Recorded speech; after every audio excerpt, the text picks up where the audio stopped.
तो हेलो भाई लोग। तो चलिए शुरू करते हैं। जरा सबर करो, बोला धक्का मुक्की नहीं करने। आज का ब्लॉग में आपका स्वागत है। अभी मजा आएगा ना भिड़ो। वो हम लोग कहाँ आए हैं अभी मेरे को भी नहीं पता।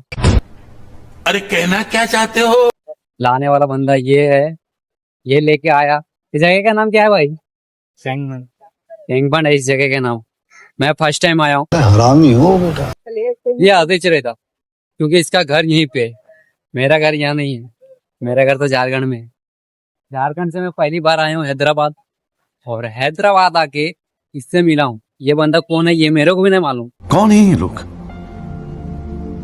कहां से आते हैं? ये मेरे को ब्लॉगिंग करने के लिए दिया है। मस्त जोक मारा रे। ये हंस रहे हलकट हंस। बना ले रहा हूँ बस। तो आगे चल के आपको दिखाऊंगा क्या सीन है। वह का सीन है।